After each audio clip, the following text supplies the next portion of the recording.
sobrinos durante toda su vida reproductiva, quizás más allá. Es por ello que vamos a incidir mucho en cómo se debe hacer correctamente el diagnóstico del síndrome de ovario poliquístico. Hace unos 15 años, o 20 quizás, hubo una oleada donde se diagnosticaba el síndrome de ovario poliquístico a todas las mujeres jovencitas.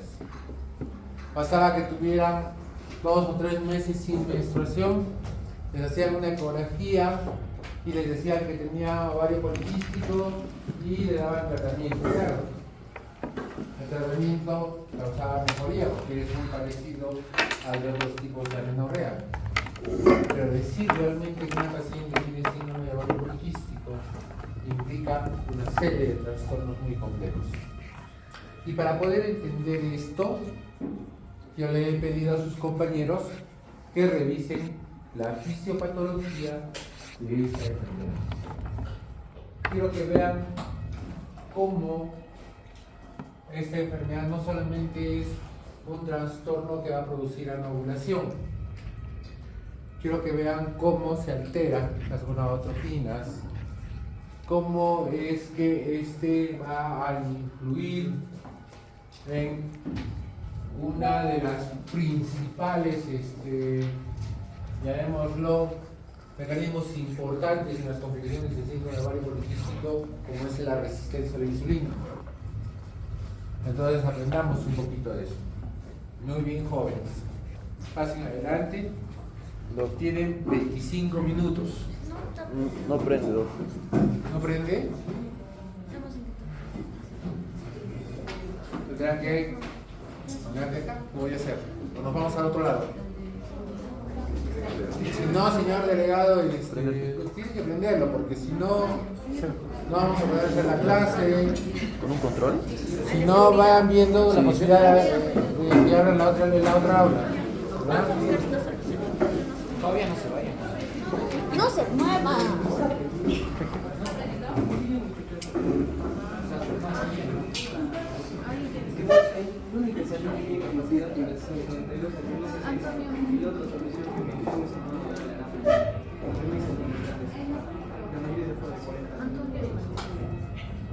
Pero solo se hacen esto porque ahora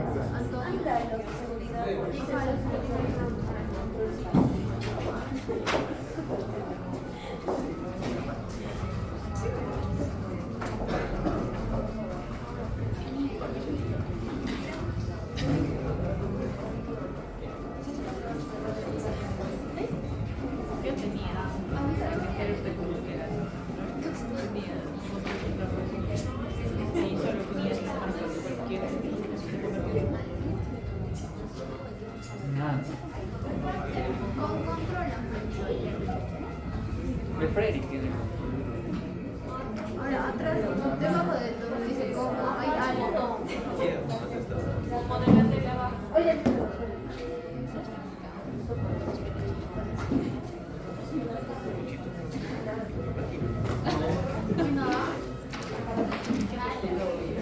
no sé, alguien vino por el control. Yo entro metí la mano y aprendí. Ya está. Sí, ya está. Qué inteligente. Era antes que nos digas, señor. Ya está. Que no habla. ¿Cómo lo aprendí? Ha metido su mano, no sé qué habrá hecho. Mano blanca es esa, ¿no? Milagrosa.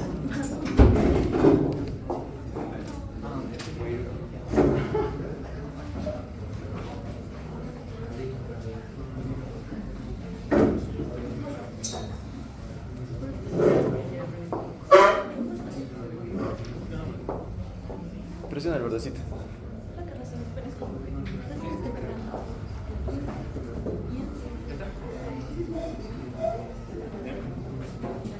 Bien, doctor, compañeros, tengan todos y cada uno de ustedes muy buenas tardes. Bueno, en esta oportunidad mis compañeros y yo vamos a exponer el tema del síndrome de ovario poliquístico, pero más que todo enfocado en la fisiopatología. Bien, bueno, dentro del contenido vamos a hablar un poco acerca de la introducción para entender bien de qué se trata el síndrome de ovario poliquístico, donde vamos a hablar acerca del papel de la LH, también vamos a ver el SOP y su relación con la endocrinología, el SOP y problemas en el metabolismo, y culminaremos con el SOP y la inflamación en general. Bien, yo me voy a encargar de hablarles de la introducción. En esta parte, bueno, básicamente lo que tenemos que saber es que el síndrome de ovario poliquístico, como cualquier síndrome, van a ser un conjunto de signos y síntomas que agrupados van a generar o van a causar un trastorno que se puede presentar se puede presentar de manera leve en algunas mujeres o hasta situaciones graves en algunas otras mujeres, ¿no? Bueno, va a generar así daño a nivel, o bueno, alteración en la función reproductiva, en la endocrinológica y a nivel metabólico también. Es entonces que nos dice que es un trastorno endocrino reproductivo que se va a caracterizar por cambios morfológicos distintivos de los ovarios, donde va a haber acumulación de un gran número de folículos inmaduros, ¿no? Que estos se van a llenar de líquido y es lo que se va a ver en la ecografía como los quistes. Esta condición va a alterar la regularidad del ciclo menstrual, llevando así a la clínica común de oligomenorrea o amenorrea secundaria, y en casos mucho más graves se puede presentar la infertilidad y el aborto espontáneo. Bueno, acá traje un gráfico que nos menciona la fisiología normal del ovario para entender en principio esto y luego entender el síndrome de ovario poliquístico. Esta es una imagen histológica que nos muestra las células de la teca, pues es un folículo, ¿no? Nos muestra las células de la teca externamente y más internamente las células de la granulosa. Todo se origina a partir de acá. Ya habíamos visto que el hipotálamo, ¿no? Genera la GNRH, secreta la GNRH a manera de pulsos, y este estimula la hipófisis con la secreción de LH y la FSH. Entonces, bueno, acá vemos, ¿no? Y hablando un poco de la función de la LH, a nivel de las células de la teca van a existir receptores para la LH. Entonces, bueno, en la teca también abunda el colesterol. La LH, al juntarse con sus receptores, hacen de que se estimule la enzima desmolasa que transforma el colesterol a androstenediona, que en este caso ya sería un andrógeno. Y a nivel de las células de la granulosa van a existir receptores para la FSH. Acá la FSH se une a sus receptores y estimula la secreción de la enzima aromatasa, que esta tiene la función de convertir la androstenediona en estrona, que ya es un estrógeno, ¿no? Bueno, esta estrona no solamente se produce en el ovario, sino que también se va a producir en glándula suprarrenal, también en tejido adiposo. La estrona junto al estradiol, el estradiol también se secreta de folículos inmaduros del ovario, y también en la glándula suprarrenal, juntas estas dos van a causar una retroalimentación positiva en el hipotálamo, haciendo que los pulsos de GNRH se incrementen, llegando a un pico de la ovulación como tal. Hasta ahí lo entendemos, ¿no? Acá quiero hacer un paréntesis y hablando de pulsos lentos, entendamos que van a favorecer en la producción de la FSH y los pulsos rápidos van a favorecer la producción de la LH. Hay que saber diferenciarlos estos porque en el síndrome de ovario poliquístico lo que ocurre es una alteración en los pulsos en el hipotálamo de la GNRH, donde van a ser más rápidos. Entonces, cuando hay pulsos más rápidos va a haber mayor cantidad de LH, ¿no? Y como no hay pulsos lentos, la FSH se disminuye. Como hay una gran cantidad de LH, se va a producir más desmolasa y obviamente el colesterol va a convertirse en mayor cantidad en androstenediona, ¿no? Entonces vamos a tener una gran cantidad de andrógenos que intervienen en el correcto desarrollo de los folículos. Por otro lado, la FSH, ya les había dicho que disminuye en cantidad, pero también va a tener una retroalimentación negativa por parte del estradiol que se secreta de la glándula suprarrenal y tejidos periféricos, que bueno, disminuyen, ¿no? La producción a nivel de la hipófisis, la FSH desciende. Igualmente, en los folículos inmaduros se produce la inhibina, que hace lo mismo, ¿no? Inhibe la formación de FSH, entonces poca cantidad de FSH, se produce menos aromatasa y no hay enzimas que conviertan los andrógenos en la estrona, y es por eso que se presentan los signos del hiperandrogenismo, ¿no? Siguiente. Bien, entonces en la fisiopatología suele ser multifactorial, implica un aumento de la secreción de la hormona luteinizante, los niveles elevados de andrógenos, resistencia a la insulina, la obesidad, la inflamación crónica de bajo grado y la pulsatilidad alterada de la hormona liberadora de gonadotropina. Acá la clave es, en cuanto a los niveles elevados de andrógenos, lo que se va a presentar en la mujer, ¿no? Clínicamente vamos a ver hirsutismo, alopecia androgénica, acné hormonal, oligomenorrea o menorrea, en casos más graves problemas de fertilidad, puede haber dolores menstruales y la resistencia a la insulina y obesidad. Esto está muy relacionado al síndrome de ovario poliquístico y lo vemos acá. Juntos van a tener efectos, ¿no? La intolerancia a la glucosa, la dislipidemia y la disfunción vascular que conlleva una enfermedad vascular. O sea, el síndrome de ovario poliquístico no se limita ahí, sino que también causa problemas a nivel vascular. Bueno, por esta parte, como hay resistencia a la insulina aumenta. Al aumentar la insulina hay efectos a nivel del ovario suprarrenal y la glándula suprarrenal con el incremento de los andrógenos. Y a nivel del hígado va a haber un efecto que es la disminución de una proteína, ¿no?, que se sintetiza en el hígado, que es la globulina transportadora de hormonas sexuales.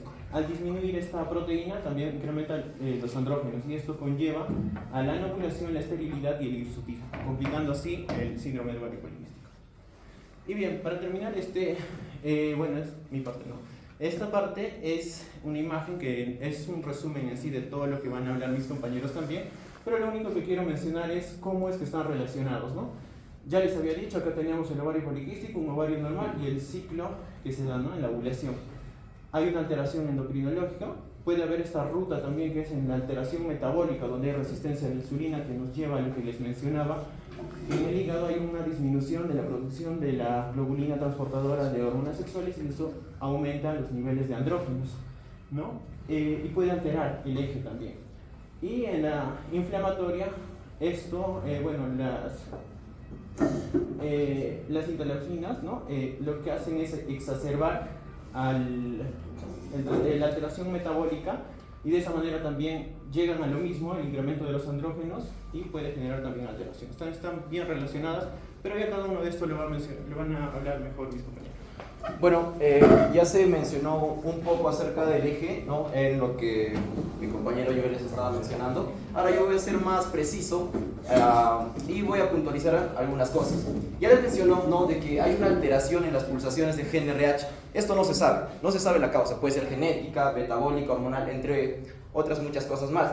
Pero lo que la hormona LH es sensible a estas alteraciones en el pulso. Por ende, la LH tiende a aumentar. Cuando la LH aumenta, esta actúa a nivel del estroma ovárico. Como ya también mi compañero les estaba mencionando, actúa a nivel de la célula de la teca. Y en clases teóricas avanzamos el hecho de que en la teca se producen los andrógenos en forma de androstenediona, ¿no? Entonces, al haber una estimulación por parte de la LH, va a haber un aumento, ¿no?, en lo que respecta a los andrógenos, ¿no?, a la androstenediona. Ahora, los andrógenos, para convertirse en estrógenos, tienen que pasar a la célula de la granulosa.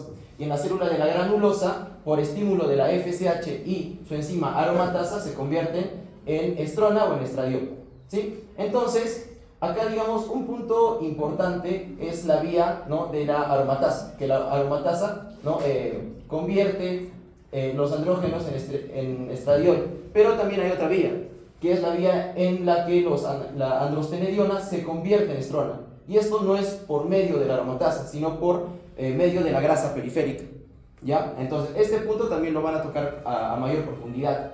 Entonces, si hay un aumento, y acá nos dice la bibliografía, la secreción persistente de estrona junto con el estradiol elevado,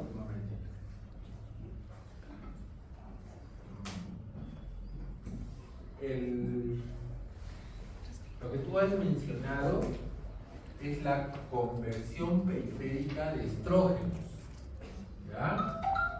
Pero ahí estás hablando del metabolismo de los estrógenos a nivel ovárico. sí. ¿Ya? Cuidado, son dos cosas diferentes. Y una vez para aclarar, Ya dije.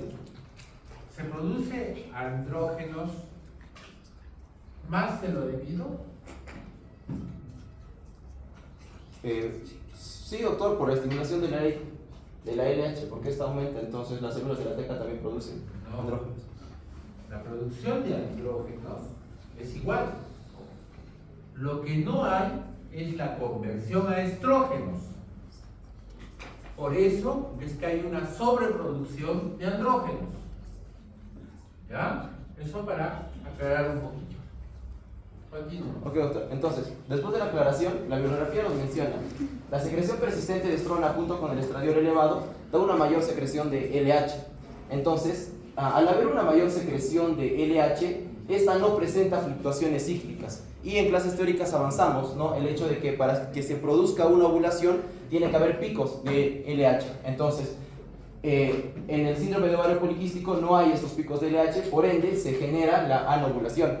Ahora, si vemos este cuadro del eje normal, los estrógenos hacen un feedback positivo a la LH, justamente aumentando su valor, y hacen un feedback negativo hacia la FSH, disminuyendo los niveles de FSH. La bibliografía menciona que la relación de LH y FSH todavía no se considera como un marcador diagnóstico establecido para el síndrome de ovario poliquístico. Sin embargo, nos puede ayudar como un biomarcador de diagnóstico para precisar hasta cierto punto el diagnóstico, pero no es un diagnóstico, bueno, no sería un marcador definitivo, ¿no? Ahora, con respecto a los niveles elevados de la hormona antimülleriana, la hormona antimülleriana se ha descrito, ¿no?, desde 1997, que esta presenta una fuerte relación con las pacientes que tienen síndrome de ovario poliquístico, en este caso elevando su valor. ¿Qué quiere decir? Las pacientes con síndrome de ovario poliquístico presentan el doble o hasta el triple del valor en comparación con pacientes con ciclos regulares. En el 2010 se confirma la relación positiva entre la gravedad de los síntomas del síndrome de ovario poliquístico con la abundancia de folículos ováricos pequeños, ¿no?, que también mi compañero Joel les mencionó. Ahora, la hormona antimülleriana es secretado por las células de la granulosa, y una de las principales funciones de esta hormona es inhibir justamente la acción de la FSH a nivel de los folículos, y eso está mencionado acá. Inhibe el reclutamiento de los folículos primordiales, inhibe el desarrollo folicular estimulado por la FSH, con la finalidad de que justamente tener un folículo dominante, ¿no? Entonces, la bibliografía describe el hecho de que, bueno, esto es a nivel de las gónadas, ¿ya? La bibliografía menciona de que se ha descubierto que hay receptores, ¿no?, de la hormona antimülleriana de tipo 2 a nivel de las neuronas liberadoras de gonadotrofinas. Lo que podría, todavía no se sabe a ciencia cierta, pero podría afectar de forma directa o indirecta a la secreción del gen RH. Bueno, ahora vamos a hablar de uno de los principales pilares en el síndrome de ovario poliquístico, y es el hiperandrogenismo y el síndrome de ovario poliquístico. ¿Cuáles son los dos lugares en la mujer que básicamente secretan andrógenos? Son la glándula suprarrenal y el ovario. En comparación al hombre, y no metiéndonos en ese tema, la glándula suprarrenal y el ovario comparten un 25% de la secreción de testosterona, que es la forma más importante de andrógenos que vamos a hablar. Existen otras, pero eso es a continuación. Y como les voy adelantando, una de las causas del hiperandrogenismo en una mujer es el síndrome de ovario poliquístico. De hecho, es de lejos la más abundante y compone un 70% en comparación a hiperplasia suprarrenal congénita, tumores, entre otros. Por eso es importante conocer cómo esta afecta a la mujer en el síndrome. Siguiente, por favor. Ahora, ¿cuál es el rol de la LH? Este es un esquema que he puesto para que entendamos cómo es que aumentan los estrógenos en el síndrome de ovario poliquístico, pero más a continuación les voy a presentar otro que se entiende mejor. Aumenta la producción y secreción de andrógenos por células de la teca, como les mencionaron mis compañeros. No vean todo esto todavía y tampoco le presten atención a esta cascada porque es algo que no nos vamos a acordar, pero sí tenemos que saber que fuera de que los andrógenos están elevados, se ve una retroalimentación anormal en ellos, y esto crea un círculo vicioso constante. Y este círculo vicioso constante hace que el incremento de andrógenos estimule la pulsatividad de la LH en mujeres con síndrome de ovario poliquístico. Es decir, se forma como una especie de triángulo vicioso o círculo vicioso entre estos. Y además la bibliografía menciona que las pacientes con síndrome de ovario poliquístico son menos sensibles a la supresión de la LH por las hormonas de la fase lútea. Es decir, que la LH va a estar en constante estimulación a las células de la teca. Siguiente, por favor. Todavía no les. Bueno, vamos a categorizar dos grupos en el hiperandrogenismo. El primero es el que tiene como causa el ovario. Y lo que vamos a ver es que la disfunción intrínseca de los andrógenos está producida en el ovario. Más adelante vamos a ver que una disfunción está producida en la glándula suprarrenal, pero primero vamos a tocar la del ovario. Lo que pasa es que hay un crecimiento excesivo de folículos, más un cese de la maduración folicular y el desarrollo del folículo dominante. Esto, más otro evento que A su vez se estimula la luteinización prematura en la teca, el estroma y la hiperplasia cortical, lleva a una anovulación y ovarios poliquísticos. Pero acá viene lo más importante, solo una. Pero ¿quién es la responsable en sí, en general, de generar que un ovario secrete más andrógenos? Específicamente las células de la teca. No es que las células de la teca agarran y dicen, pues voy a secretar más andrógenos de lo normal y voy a causar el síndrome ovario poliquístico. En realidad es el aumento de la 17-hidroxiprogesterona. Las mujeres que tienen el síndrome ovario poliquístico tienen una mayor sensibilidad a la 17-hidroxiprogesterona. Y esta, añadido al bloqueo evidente de la esteroidogénesis, es decir, que no solo se secreta más andrógenos, sino también no se convierte en estradiol, forman lo que es el síndrome ovario poliquístico. ¿Sí? Como les mencioné, toda esta cascada no es relevante ahora, pero lo que sí tenemos que mencionar es que la sensibilidad a la 17-hidroxiprogesterona hace que la androstenodiona se convierta en testosterona, y a su vez que no se dé toda esta vía para que haya conversión de estradiol, y esta eleva más su concentración en sangre, como la vamos a ver a continuación. Siguiente. Ahora, ¿cuáles son los pilares sobre los andrógenos y qué pasa sobre las células de la teca? Lo que pasa es que son más sensibles y se estimulan más por la LH, y aparte de esto aumentan su volumen. Secundariamente, hay una potenciación de la acción de la LH por la hiperinsulinemia, que ya les va a mencionar Darían a continuación, y la producción de una subunidad de la beta de la LH, que no es necesaria recordarla ahora, pero sí hemos visto en un artículo de revisión que hay una mutación en un gen, el gen CIP, específicamente en el gen CIP11 y 17, que está alterada en las mujeres con síndrome ovario poliquístico. De hecho, esta revisión llega a la conclusión de que estos genes pueden agravar el fenotipo del síndrome ovario poliquístico. No se sabe si lo empeoran o si en otras personas dan más síntomas, pero se necesitan más estudios para ver si esto es cierto. Siguiente. Ahora, ¿por qué está determinada la concentración de testosterona en sangre? Acá otro dato curioso del síndrome ovario poliquístico. La testosterona no circula libre en sangre, tiene que estar unida a una proteína, y esta es la globulina transportadora de esteroides sexuales. Casualmente, las personas o las mujeres que tienen síndrome ovario poliquístico tienen bajas concentraciones de esta proteína, lo cual hace que la testosterona libre en sangre aumente. Por ende, la conversión periférica y a temas que no van tanto a la exposición, es decir, la testosterona libre circula en sangre y a su vez periféricamente se transforma en una forma más poderosa de testosterona, que es la dihidrotestosterona por la 5-alfa reductasa. Y esto hace que en las características faciales de las mujeres, o en general en todas las partes del cuerpo que no tengan vellos, empiece a aparecer folículos pilosos y se desarrollen por acción de la testosterona. Siguiente, por favor. Además, no solo esto, sino que más testosterona en sangre favorece la producción de una forma más potente de la dihidrotestosterona. Esto lleva a que las glándulas sebáceas tengan más sebo y se descamen más rápido, lo que favorece la colonización por el Propionobacterium acnes, que es la bacteria responsable del acné. Y así se explican básicamente los dos signos, en especial el hirsutismo del síndrome ovario poliquístico.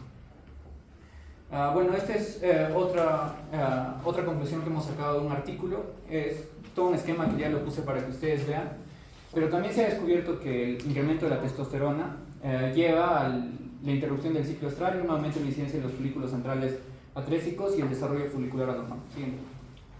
Bueno, pero no todas las personas son las que desarrollan el síndrome ovario poliquístico primariamente por el ovario. Existe un pequeño porcentaje que tiene un incremento de la testosterona, pero por causa suprarrenal. Siguiente, por favor. Y aquí se habla del hiperandrogenismo adrenal funcional. Básicamente, no lo vamos a tocar mucho, son unos 10-15 segundos. Se dice que la glándula suprarrenal está superestimulada por la corticotropina, y esta, a su vez, en su zona reticular de la médula, segrega más testosterona y otros potentes andrógenos. Siguiente, por favor.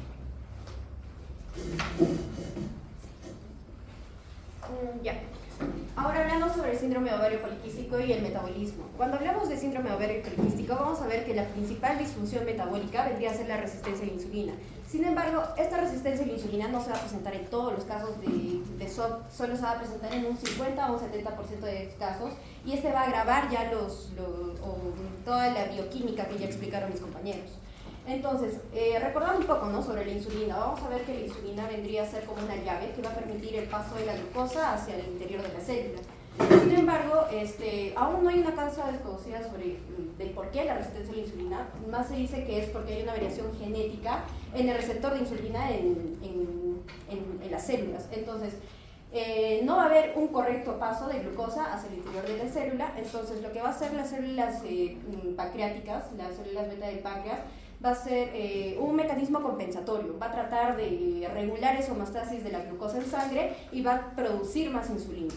Entonces vamos a tener en cuenta que esta resistencia a la insulina se va a dar más que todo en tejidos periféricos, pero acá se menciona lo que es una paradoja central o paradoja de la insulina, que varios de los artículos lo mencionan, es que no todos los tejidos periféricos van a ser resistentes. Los principales que van a ser resistentes van a ser el músculo, el hígado y el tejido adiposo. Sin embargo, en el caso de los ovarios, estos no van a ser resistentes, por lo cual toda la acción de la insulina va a influir en ese órgano. Ahora, hablando sobre netamente qué hace la insulina en el síndrome de ovario poliquístico, primero es que va a potenciar el efecto de la LH en la célula de la teca, como ya se estuvo mencionando. Va a aumentar los sitios de unión y también va a aumentar su sensibilidad ovárica, por lo cual, al haber una sobreestimulación en la célula de la teca, va a haber esa producción o se va a dar la producción de lo que son los andrógenos. Ahora, también hay estudios que mencionan que va a haber una influencia directa en el gen que ya mencionaron, que vendría a ser el CYP17, que también va a influir en la producción de testosterona y de andrógenos. Ahora, en lo que es la célula de la granulosa, vamos a ver que existen estudios donde dice que la insulina va a tener un efecto también directo sobre la aromatasa, que como ya mencionaron, esta vendría a ser una enzima que va a transformar los andrógenos a estrógenos. Entonces, cuando hay una disminución de esta, no va a haber esa formación de estrógenos a través de los andrógenos, por lo cual también va a aumentar lo que son el hiperandrogenismo en las pacientes. Siguiente, por favor. Ahora, esta diapositiva va a hablar únicamente de la insulina en el hígado, ya el efecto que va a tener la insulina dentro del hígado. Vamos a ver que en el hígado vamos a tener una proteína que debe ser la IGF, que va a ser muy similar a lo que es la insulina. Entonces, esta proteína es similar estructuralmente, que va a tener la capacidad de unirse incluso a los mismos receptores de insulina. Entonces, ¿qué va a pasar? Para que esta IGF funcione, tiene que tener una proteína transportadora, que es esta IGF-BP1. Sin embargo, la insulina va a actuar directamente sobre esta proteína transportadora, por lo cual esta IGF-1 se va a encontrar de forma libre. Y esta, como es similar a la insulina, también va a actuar directamente en el ovario y va a producir todo el metabolismo que ya les estuve mencionando en la anterior. Ahora, este metabolismo, también dentro de esta bioquímica va a influir a lo que se estuvo mencionando al inicio sobre la SHBG, que vendría a ser la globulina transportadora de las hormonas sexuales, esta va a disminuir en lo que es el síndrome de ovario poliquístico por influencia de la insulina, por lo cual también va a aumentar lo que es el hiperandrogenismo. Ahora, también dentro de lo que es el hígado va a haber un estímulo de la lipogénesis, por lo cual estas pacientes van a ser obesos. Entonces, como ya mencioné, no todas las pacientes que van a tener síndrome de ovario poliquístico van a ser obesas de por sí, pero si son obesas van a influir más que todo en lo que es el metabolismo de la resistencia a la insulina y va a agravar mucho más esta patología. Siguiente, por favor. Ya, y finalmente lo que es la dislipidemia. La dislipidemia más que todo se da por el mismo mecanismo de la resistencia a la insulina. Vamos a ver que, por ejemplo, en una paciente que no va a tener resistencia a la insulina, ¿qué va a pasar? La insulina va a inhibir de por sí la lipólisis en el tejido adiposo, pero si esta paciente va a presentar una resistencia a la insulina, vamos a ver que la glucosa como tal va a tener que almacenarse, va a tener que ser un reservorio en el tejido adiposo, por lo cual también va a agravar lo que es la obesidad en estas pacientes. Y también va a conllevar a que haya una liberación de los ácidos grasos en el plasma y por lo tanto también va a haber un aumento de los triglicéridos, por lo cual va a conllevar a una dislipidemia y a una hipertrigliceridemia. Ahora, al haber todo este mecanismo, también estos pacientes van a tener algunas comorbilidades, ya sea, por ejemplo, enfermedades cardiovasculares o como la aterosclerosis, más que todo por un aumento de la LDL, que vendría a ser la mala, y una disminución de la HDL. Siguiente, por favor. Bueno, para terminar la exposición, tenemos que saber que el síndrome de ovario poliquístico también tiene mucha relación con una inflamación en el cuerpo. Resulta que hay investigaciones donde se vio de que las mujeres que tenían síndrome de ovario poliquístico presentaban lo que es glóbulos blancos elevados y también lo que es la PCR elevada. ¿Qué quiere decir? Que ellos estaban en un cuadro de una inflamación crónica, pero esta era de bajo grado, pero sin necesidad de un cuadro infeccioso. Entonces, al nosotros tener estos niveles elevados de los marcadores inflamatorios, como es la proteína C reactiva, que va a ser producida en el hígado a consecuencia de lo que son las interleucinas 6 y el factor de necrosis tumoral alfa, adicional a eso la interleucina 18, que es la que estimula a lo que es la síntesis de la misma interleucina 6 y también a la producción del factor de necrosis tumoral. Nosotros vamos a tener este proceso inflamatorio, pero este se va a dar no solamente por el sistema inmune, sino que también se da en lo que es el tejido adiposo, que en este caso las pacientes lo tienen porque son obesas o tienen sobrepeso. Entonces se podría decir que el tejido adiposo tiene una íntima relación con lo que es el cuadro inflamatorio y a la vez también metabólico, ¿verdad? Entonces, un poquito más de lo que es el factor de necrosis tumoral alfa es de que esta va a inhibir la fosforilación del receptor de insulina. ¿Qué quiere decir? De que la insulina no capta glucosa, y al no captar glucosa va a aumentar esta resistencia de por sí y puede generar lo que es una diabetes tipo 2. También va a inducir la inflamación, como ya les mencioné, en lo que es el tejido adiposo, generando aún más inflamación. Estos dan como resultado, como ya les mencioné, un aumento en la resistencia de la insulina. Nosotros tenemos acá tenemos en nuestro cuerpo marcadores inflamatorios, tanto como antiinflamatorios, y que estos, si se encuentran en un nivel controlado, por así decirlo, de manera equitativa, va a haber todo el funcionamiento normal a nivel ovárico, va a haber maduración folicular, va a haber ovulación y crecimiento del cuerpo lúteo. Pero si vamos a ver más marcadores inflamatorios, como podemos ver acá, va a ocurrir lo que es la anovulación y el hiperandrogenismo, que ya se les ha estado hablando anteriormente. Luego también tenemos que hablar sobre el hiperhomocisteinemia, que prácticamente es la homocisteína en la sangre. Prácticamente lo que esta hace es aumentar la resistencia. Al momento, ¿cómo aumenta la resistencia? Es porque aumenta la inflamación, ya que va a producir lo que es más factor de necrosis tumoral, también más interleucina 6. También va a dañar lo que es la sensibilidad a la insulina en el tejido adiposo, como ya les mencioné, eso también genera una resistencia a la insulina. También va a incrementar las cantidades de monocitos inflamatorios, lo que hace que en el tejido graso produzca esta inflamación y genere las citoquinas que ya hemos visto anteriormente. Por ende, tanto la inflamación, así como también esta homocisteína, puede provocar o favorece lo que es la diabetes tipo 2 y muchas veces lo que son netamente un síndrome metabólico, ¿no? Y acá es un gráfico que más o menos trata de resumir lo que les mencioné. Siguiente. Y así es como hemos tratado de explicar todo lo que es la fisiopatología del síndrome de ovario poliquístico. Como dijo el primer compañero, tenemos tres rutas donde pueden agravar el cuadro de una persona que tiene un síndrome de ovario poliquístico, generando una anovulación y como ya ustedes lo conocen, la fisiopatología y la clínica. Esa es la referencia y gracias.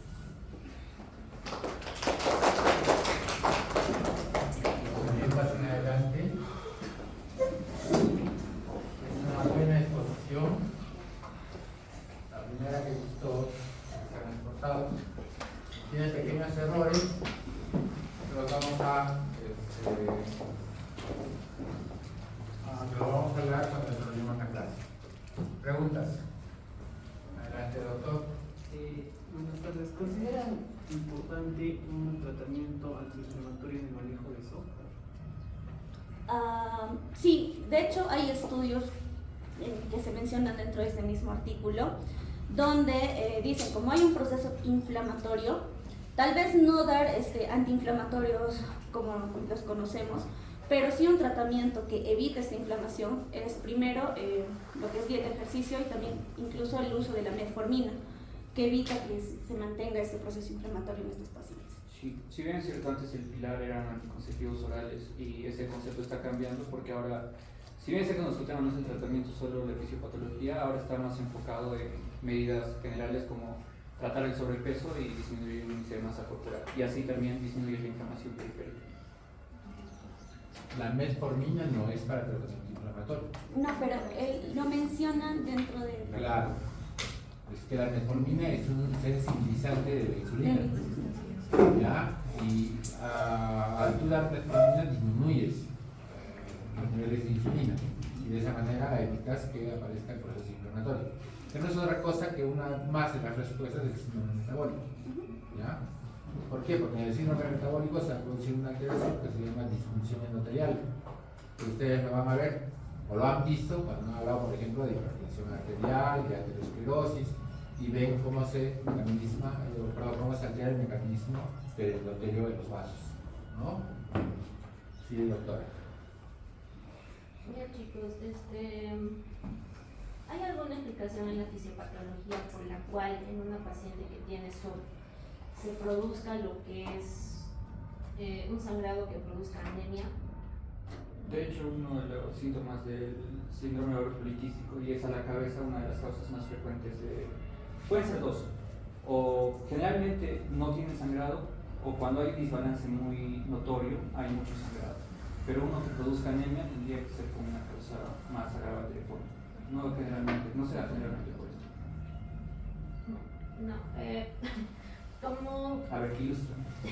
Como le había mencionado, ustedes saben que hay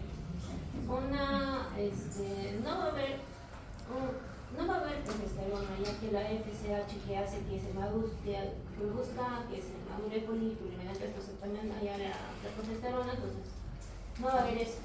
Entonces, al momento de haber solo estrógeno, como que también mencionaron sobre la estrona, que se produce a nivel de tejido adiposo, y al tener esto, también estimula que haya un crecimiento endometrial. Entonces, va a crecer el crecimiento endometrial y esto se puede producir una hiperplasia endometrial, y esto por la inestabilidad puede desprenderse. Entonces, eso puede generar un sangrado, incluso que hasta que la paciente pueda tener anemia. ¿Ayudar a producir anemia? No he leído una fuente que diga eso. Sí, se incluye dentro de las causas, por ejemplo, cuando hemos visto el sangrado ambulatorio y cosas así por el desbalance que tú dices, pero al punto de que produzca anemia, al menos yo, sinceramente, no he visto un artículo o un estudio que lo respalde.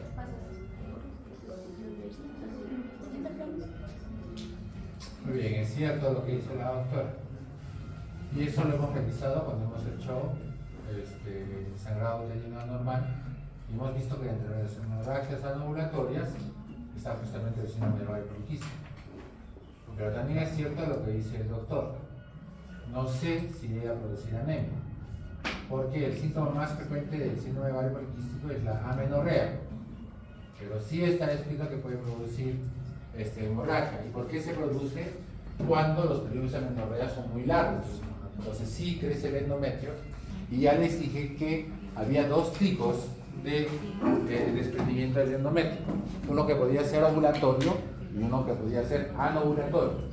Y este anovulatorio justamente se produce porque se producen alteraciones en la constitución del endometrio, no por deprivación de la progesterona. ¿Ya? Y les dije inclusive que de repente he dado una clase sobre menstruación para que comprendamos ustedes también. ¿Ya? Muy bien, también así. Está muy bien.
voy a hacer un pequeño repaso de lo que sus compañeros han expuesto. Lo han hecho muy bien, así es que no voy a demorarme mucho. Es tan importante comprender la fisiopatología del síndrome ovario poliquístico como hacer un tratamiento adecuado del mismo. Si ustedes no comprenden cómo se produce el síndrome ovario poliquístico, entonces ustedes nunca van a poder comprender o hacer un tratamiento adecuado. Y lo primero que tienen que saber es que no tenemos una causa que realmente diga que por este motivo la paciente tiene un síndrome ovario poliquístico. En algún momento se pensó que había un factor genético muy arraigado, porque empezaron a encontrar dentro de un mismo grupo familiar pacientes que tenían síndrome de ovario poliquístico, ¿no? Pero luego, cuando empezaron a hacer estudios más grandes, encontraron que no había realmente una relación desde el punto de vista familiar o genético que condicionara ovario poliquístico. Por eso es que hasta la fecha, a pesar de que se dice que podría haber un factor genético, en realidad no se ha podido demostrar tal efecto. Tampoco podemos descartar el hecho de que ciertos factores, como los factores ambientales, juegan un papel importante. Eso porque nosotros hemos visto que los pacientes que tienen infertilidad van aumentando con el tiempo. Actualmente, aproximadamente entre el 10 y el 15% de la población va a tener problemas de infertilidad. Pero una de las causas que más aumenta en estos niveles es justamente los procesos anovulatorios. Y el 70% de los procesos anovulatorios se debe a síndrome ovario poliquístico. ¿Ya? Y esto demuestra que probablemente las costumbres que nosotros adquirimos, que ya les hablé anteriormente, ¿no? Con respecto al aumento de peso, con respecto a la dieta, con respecto al sedentarismo, sean uno de los factores que probablemente estén influenciando en la aparición del síndrome ovario poliquístico. Y peor todavía si tenemos en cuenta la incidencia de pacientes que tienen diabetes. Ustedes saben que diabetes mellitus actualmente es considerada una epidemia por la cantidad de casos existentes, ¿ya? Y mientras más, entre comillas, desarrollados somos, mayor la incidencia de diabetes, ¿ya? Y junto con diabetes vienen otras enfermedades, ¿no? Hipertensión, síndrome metabólico, todo eso. Parece ser también que hay factores fetales importantes. Uno de ellos, por ejemplo, es el hecho de que la mamá dice: yo quiero que mi hijito nazca gordito, porque de esa manera va a ser sanito, ¿no es cierto? Y todas las mamás se preocupan porque su bebé pese un peso mayor a 3,500, ¿ya? Hoy se sabe, cuando nosotros tenemos niños mayores de 4 kilos, ya los hemos predispuesto a que esos niños más tarde hagan problemas cardiovasculares, infarto agudo de miocardio y diabetes mellitus, ¿ya? Entonces no es bueno tampoco, ni siquiera en el embarazo, que las mamás tengan este problema. Y entonces, cuando se empezó a estudiar síndrome ovario poliquístico, lo primero que encontraron fue que había un trastorno en la secreción de gonadotrofinas, siendo la LH el factor que más se relacionaba con alteración y con presencia de síndrome ovario poliquístico. Y lo otro que vieron fue su respuesta, ¿no? Ustedes saben que cuando Stein Leventhal, en más o menos por el año 1930, ¿no? Describieron el síndrome de ovario poliquístico, hablaban de mujeres que tenían obesidad, amenorrea e hirsutismo, ¿no? El hirsutismo, como les mencionaba, es el único signo de hiperandrogenismo que se considera para el diagnóstico de hiperandrogenismo en un paciente. Los otros no, ¿ya? No quiere decir que no sean causa de hiperandrogenismo, pero no tienen validez. Lo otro que empezamos a encontrar fue la resistencia a la insulina. Y posteriormente encontramos que esta resistencia a la insulina era solamente una respuesta a la hiperinsulinemia, ¿no? Y que había además una disfunción ovárica. Por eso es que estas pacientes van a ser vistas generalmente por problemas de infertilidad. y finalmente esta disfunción ovárica se producía porque había una detención en el crecimiento folicular normal, ¿no? Esto porque no, como bien han expresado sus compañeros, no había folículo dominante, no había ovulación y se alteraba todo el ciclo. ¿Ya? Entonces, todas estas alteraciones tenían que tener una explicación. Cuando empiezan a revisar, no solamente en mujeres que habían fallecido, sino que empiezan a revisar, a hacer estudios clínicos, se dieron cuenta que el problema no era sencillo, ¿no? Y lo que había descrito Steinberg solamente era la punta del iceberg, ¿no? Porque había muchas otras pacientes que podían cumplir con este diagnóstico de síndrome de ovario poliquístico y no cumplir con esos 3 criterios, ¿ya?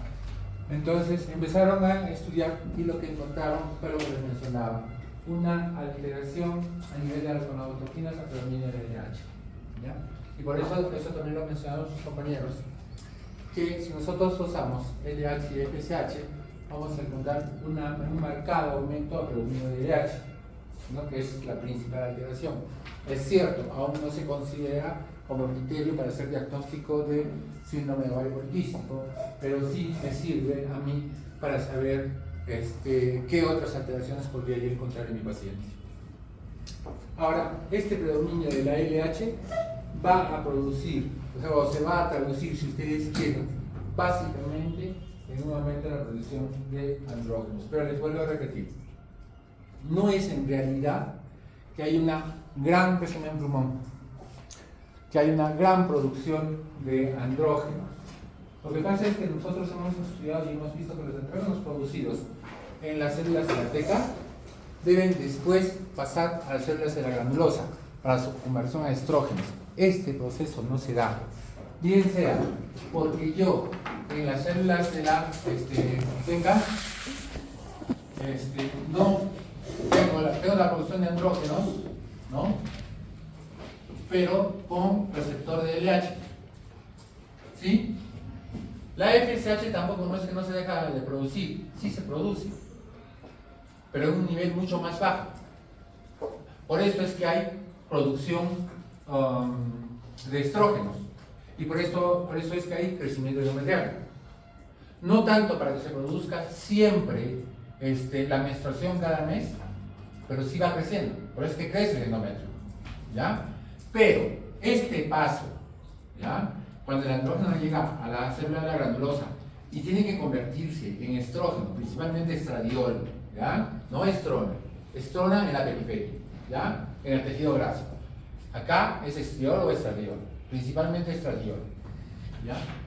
Este paso no se da. Y aquí se creía que había una alteración en la aromatasa. La aromatasa pertenece, es la CYP19, ¿ya? Y esa es una enzima, el CYP no es un gen, ¿ya? Todas estas enzimas pertenecen a la citocromo P450.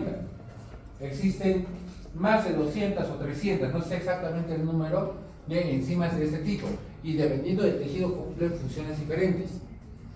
Entre la CYP12 a la CYP19 están las enzimas que tienen que ver con la conversión de andrógenos a estrógenos, siendo la más importante la CYP19 y la CYP17, ¿ya?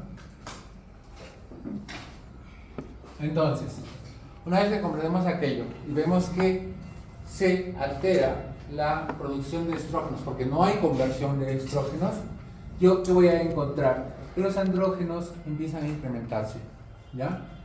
Y en las mujeres con SOP hay una mayor sensibilidad a aquella producción de andrógenos. Ese es otro de los mecanismos principales por lo que se altera la producción de andrógenos.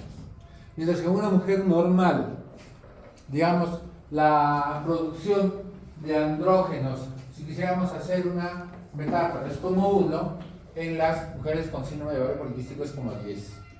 Y eso es esa es la segunda parte que hace que haya una mayor cantidad de andrógenos.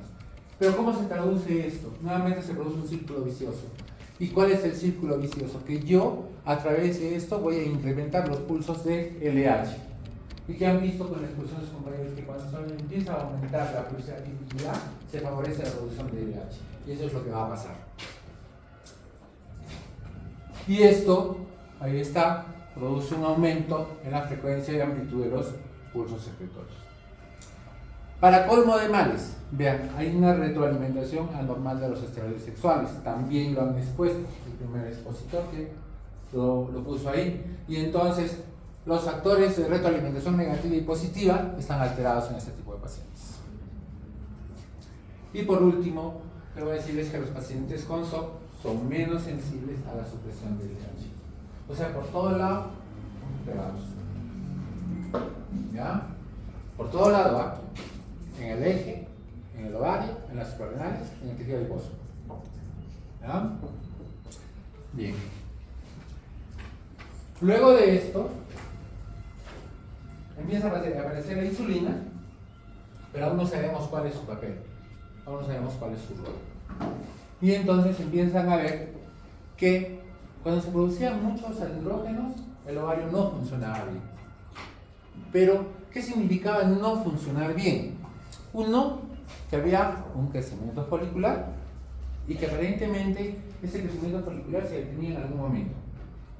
No había aparición del folículo maduro, no había ovulación, alteración de la menstruación. ¿Sí? Y eso ya se nos ha repetido. Pero aún no sabíamos realmente qué es lo que se produce. Se los voy a explicar en una diapositiva más adelante, pero básicamente lo que se va a producir es un enlentecimiento en el crecimiento, una apoptosis acelerada, dada principalmente por una luteinización prematura. Eso es lo que va a pasar en el folículo ovario. ¿Ya? Entonces, y eso también lo expuso acá su compañero, esta disfunción intrínseca se va a caracterizar por un hiperandrogenismo primario ovárico, o lo que se conoce con el nombre de HOF, ¿no? Y el otro es el HAF, ¿no es cierto? Ambos van de la mano, ¿ya? Solo que uno es ovárico y el otro es la suprarrenal, ¿ya? Pero ambos se producen en la alteración del síndrome de ovario poliquístico. Y acá lo tienen, ¿no?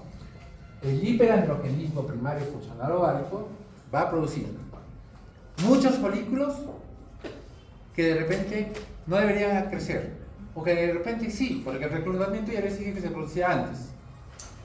Pero muchos folículos que llegan a cierto tamaño y que detienen su crecimiento, pero no desaparecen. ¿Ya?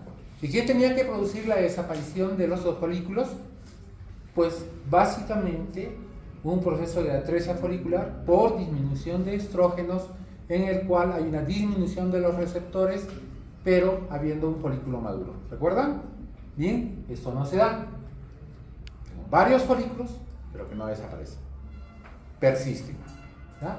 Y por último, entonces, algo tiene que suceder, porque eso en algún momento tiene que desaparecer. Entonces, se produce lo que les decía, una estimulación de la luteinización prematura, hiperplasia cortical en el estroma, y esto obviamente va a dar anovulación y la presencia del ovario poliquístico. Esto es importante, por favor, tomen mucha importancia. La hipersecreción de andrógenos es dependiente de LH. Por tanto, de carácter funcional, por lo que cualquier intervención que suprime el nivel de LH resulta en una supresión de andrógenos ovarios. Entonces, ahora sí tenemos un sitio donde podemos actuar. ¿Listo? ¿Me entienden? Si yo disminuyo los niveles de LH, voy a ayudar a que esta paciente mejore con respecto a su síndrome de ovario poliquístico. Entonces, cuando yo doy un anticonceptivo oral, no lo doy para que menstrue, lo doy con esta intención, de tal manera que se restablezca el ciclo de crecimiento folicular con una fracción adecuada de FSH y otra de LH. Eso es lo que tenemos que hacer. Ahora, en el HOF, ¿qué es lo que yo voy a tener? Una respuesta aumentada de dihidroxiprogesterona a la estimulación por las gonadotróficas. Y ¿Por qué se da esto? Básicamente porque hay un bloqueo de la esteroidogénesis. Y acá se los voy a mostrar. ¿Listo? Muy bien. Y en las suprarrenales, muy bien, en las suprarrenales yo tengo ACTH, que es la adrenocorticotrofina, que está muy sensibilizada, que está aumentada y que me va a producir un hiperandrogenismo adrenal funcional, ¿no? Y esto en qué se traduce en un mayor estímulo para que haya una mayor hipersecreción androgénica a nivel ovárico, ¿ya? Luego, como les decía, hay una respuesta aumentada a hipersensibilidad a la adrenocorticotropa y pues voy a tener niveles altos de hidroepiandrostenodiona y 17-hidroxipregnenolona, ¿no? Ambos son derivados de los andrógenos. Conclusión: incremento del sulfato de hidroepiandrostenodiona, que es uno de los principales andrógenos que tienen que ver con los efectos que se producen en la mujer. Y para colmo de males, en el incremento del sulfato de hidroepiandrostenodiona yo puedo tener pacientes con índice de masa corporal normal, o puedo tener niñas con lubarca prematura, y esto me va a hacer pensar en un problema suprarrenal que me puede alejar de la posibilidad de diagnóstico de síndrome de ovario poliquístico, ¿ya? ¿Y por qué les pongo esta otra parte? Porque no todas las pacientes con síndrome de ovario poliquístico, ¿ya?, van a ser gorditas. Un porcentaje, no muy importante, pero sí presente, van a ser de contextura normal o delgada y van a ser portadores de síndrome de ovario poliquístico. Entonces, no todas las pacientes necesariamente van a tener un índice de masa corporal elevado. Hay factores que contribuyen a estos periodos y se clasifican en intrínsecos y extrínsecos. Dentro de los factores intrínsecos están pues todos los que ustedes han mencionado: el ovario, la suprarrenal y el tejido graso. Todas, pero todas al final me van a dar diferentes niveles de andrógenos, ¿ya?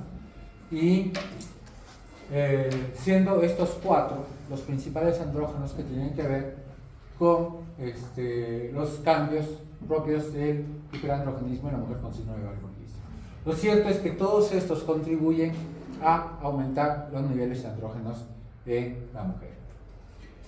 Para colmo de males, bien lo dijo también su compañero, estos andrógenos solo me interesa la fracción libre, ¿no? Porque los que van fijos a la albúmina o los que van unidos a la SHBG no van a tener expresión. ¿Listo? Pero yo ya tengo aumento de andrógenos, ¿sí? Quiere decir que si nos comparamos nosotros, vamos a suponer que ustedes son los andrógenos, yo soy un autobús, pues va a llegar un momento donde todos ustedes van a copar ese autobús, ¿correcto? Los demás se van a pie. Bien, esos que se van a pie, esos son los que me van a producir problemas. ¿Cómo es que están? Bien, pero ¿qué pasa si ahora el autobús lo cambiamos y ella va a ser el nuevo autobús? Pues probablemente entren menos de ustedes, ¿no? Más chiquita, más compacta, ¿no es cierto? Ese es el otro problema. Los niveles de SHBG ya no se mantienen normales, sino que disminuyen. Y con ello aumenta más la presencia de testosterona libre. Y este es el problema del síndrome de ovario poliquístico. Y esto creo que también lo presentaron, ¿no? Entonces, ustedes van a tener una respuesta que se puede traducir así: aumento de volumen de las células de la teca, mayor producción de andrógenos; estimulación de la LH a las células de la teca, mayor producción de andrógenos; aumento de la sensibilidad de las células de la teca a la LH, mayor producción de andrógenos; potenciación de la acción de la LH por la hiperinsulinemia. ¿Cuál es el papel, a propósito, cuál es el papel de la insulina en el ovario? Los que han expuesto. Doctor, es que aumenta la sensibilidad de la LH a nivel de... No, pero, o sea, ¿cuál es el papel normal de la insulina en un ovario, en una mujer normal?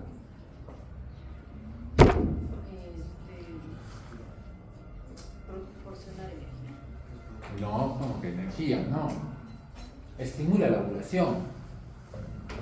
Es por eso que la alteración de la insulina, ¿ya?, va a producir básicamente un aumento de la LH, pero no a favor de la ovulación. Más bien por el contrario, va a ser un efecto contrario. ¿Ya? Ahora, hay una actividad y producción de la unidad beta de la LH, también creo que lo han mencionado. Hay aumento de la actividad de enzimas ováricas, y ahí está lo que les mencionaba, ¿no? De la CYP11 a la CYP17. La dehidroepiandrostenodiona y el sulfato de dehidroepiandrostenodiona son marcadores de producción por las adrenales, los cuales tienen poca actividad androgénica intrínseca. Acá me voy a detener un poquito. En la mañana estábamos hablando con sus compañeros de que una cosa son signos de hiperandrogenismo y otros son signos de virilización. Ambos son síntomas de hiperandrogenismo, ¿ya? Pero cuando yo hablo de virilización, hablo de masculinización, ¿ya? Si yo le doy progesterona a la señorita y no se da adecuadamente la dosis, pues de acá a un mes va a estar hablando grueso, ¿sí? Masculinización. También le puede salir vello, le puede salir bigote, ¿ya? ¿Por qué? Porque es un hiperandrogenismo. El crecimiento del clítoris o clitoromegalia es un signo de virilización. Pero, les vuelvo a decir, sigue siendo efecto de un hiperandrogenismo. Estos signos de virilización, más están relacionados a esto, que se traduce generalmente, o es un tumor de la glándula suprarrenal, o es un tumor de ovario productor de andrógenos, ¿ya? Mientras que los otros están más relacionados a un hiperandrogenismo relacionado al síndrome de ovario poliquístico, ¿ya? Por eso hace la salvedad que si yo quiero saber más acertadamente si esto es un problema suprarrenal o es un problema de ovario poliquístico, si quiero saber suprarrenal, doso de DHA o sulfato de hidroepiandrostenodiona, ¿no? Y si quiero saber si es un problema de ovario poliquístico, voy a dosar andrógenos, ¿ya? Puedo dosar testosterona tostal, puedo dosar sulfato de hidroepiandrostenodiona, pero yo utilizo, ya les dije, el índice androgénico. Lo cierto es que todo esto que hemos realizado va a producir un incremento en la LH que va a producir mayor producción de andrógenos. Y esa es la respuesta, en realidad, del síndrome de ovario poliquístico. ¿Qué pasa con el índice de masa corporal? Hay una relación directa. Mayor índice de masa corporal, mayor producción de andrógenos. ¿Ah? Y mayor índice de masa corporal, me olvidaba, perdón, menor producción de SHBG. Muy bien. Los andrógenos, los estrógenos y la insulina van a influir también en una disminución de la SHBG y por lo tanto refuerzan más la producción de andrógenos y la sintomatología propia del síndrome de ovario poliquístico. Y entre los factores extrínsecos, pues básicamente tenemos a la suprarrenal, ¿no? Ya dijimos que hay mayor producción de adrenocorticotrofina y mayor producción de factor inflamatorio, siendo la interleucina 6 por excelencia, y ustedes ya lo conocen porque la han visto en biología molecular, que es la molécula que está representada cuando hay un proceso inflamatorio. Lo cierto es que esto va a producir mayor cantidad de 17 centroesteroides y con ello mayor posibilidad o mayor producción de hidroepiandrostenodiona. ¿Listo?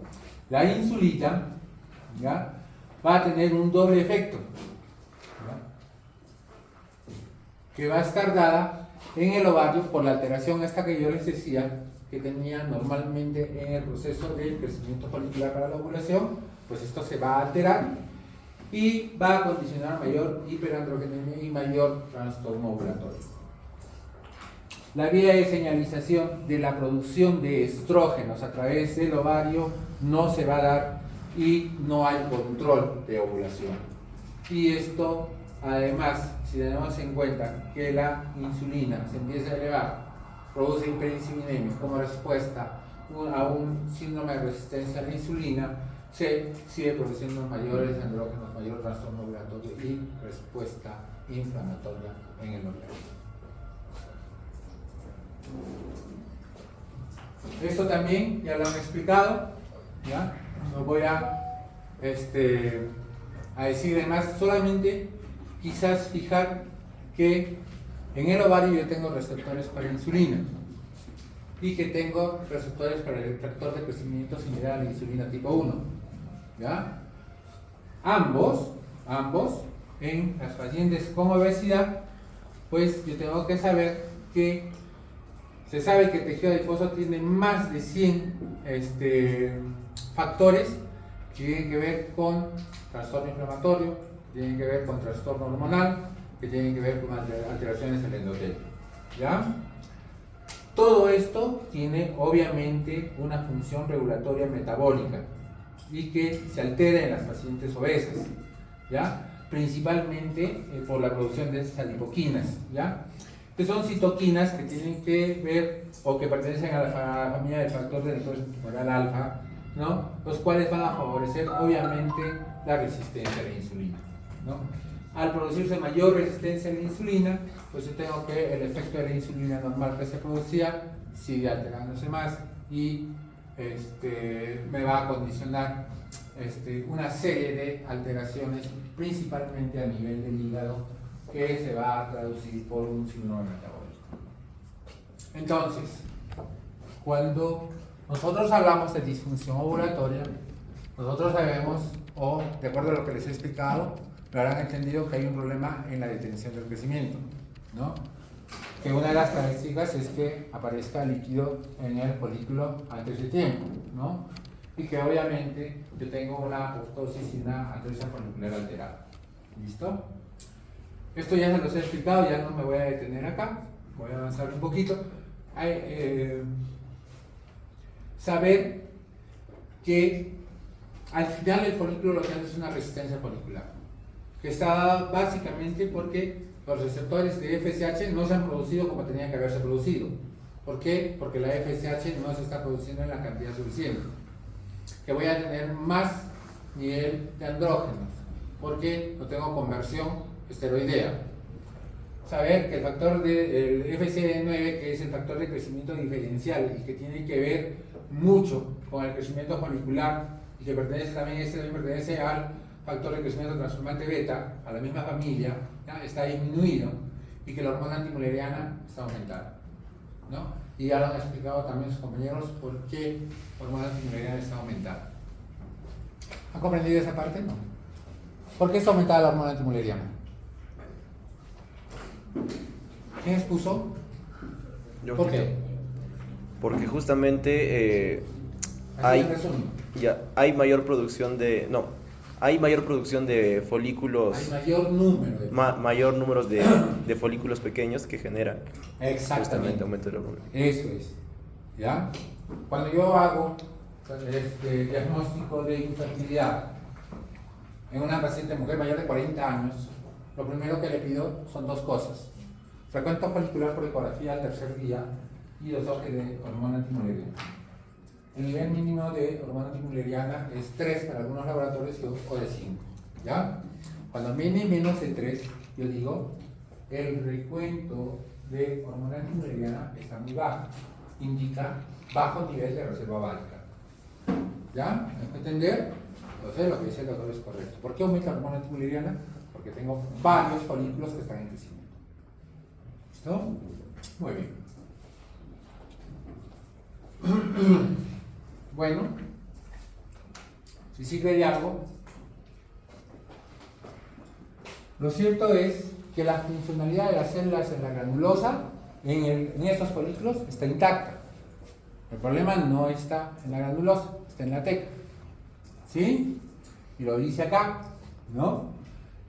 Y gran parte de su capacidad de respuesta es aún mayor que la que se encuentra en una mujer normal. Es por eso que a pesar de que hay niveles bajos de estrógenos y del número de receptores para estrógenos, sigue habiendo respuesta. Y quizás ese sea uno de los mecanismos que trata de explicar ¿Por qué algunas pacientes con síndrome de ovario poliquístico menstruan todos los meses, pero otras no? Entonces, no es que una paciente con síndrome de ovario poliquístico siempre va a tener falta de menstruación. Algunas lo van a tener. Y no todas tampoco van a cursar con anovulación. ¿Ya? Una parte van a tener ovulación. Listo. No quiero cansarlo más con esto.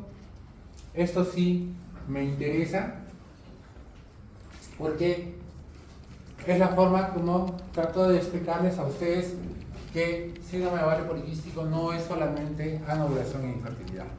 Síndrome de ovario poliquístico, ya les dije, es una hiperinsulinemia que termina en un aumento de, que termina en una resistencia a la insulina. Paso fundamental para que después esta paciente haga problema cardiovascular. ¿Ya? Factores que pueden incrementar esta hiperinsulinemia compensada, obviamente la obesidad. Y es que la obesidad, ¿qué te va a producir? ¿No? ¿O por qué se te va a producir? Generalmente por un aumento en la ingesta de glucosa. ¿Sí? Ese aumento de la ingesta de glucosa no la puedes introducir dentro de la célula, entonces en forma compensatoria secretas insulina. ¿Sí? Muy bien, en un primer momento surte efecto, pero después los tejidos no te aceptan ese incremento de insulina. Y entonces el tejido no recibe la insulina, por lo tanto no recibe glucosa y no tiene energía. A eso se llama resistencia a la insulina. Traducción, disminución de la masa muscular, principalmente. ¿Ya? Y entonces todo esto de la hiperinsulinemia compensatoria se va a deber a una disminución de la SHBG, a un aumento de los andrógenos. Esta disminución de SHBG, como les dije, va a producir mayor incremento de andrógenos, la sensibilización de la LH por los diferentes pasos que les he mencionado, va a producir mayor hiperandrogenemia, y al final yo voy a tener una paciente con síndrome de ovario poliquístico, con intolerancia a la glucosa y con resistencia a la insulina. Si queremos ahondar más todavía, vamos a ver que la vitamina D juega un rol importantísimo, ¿ya?, en la producción de todo esto.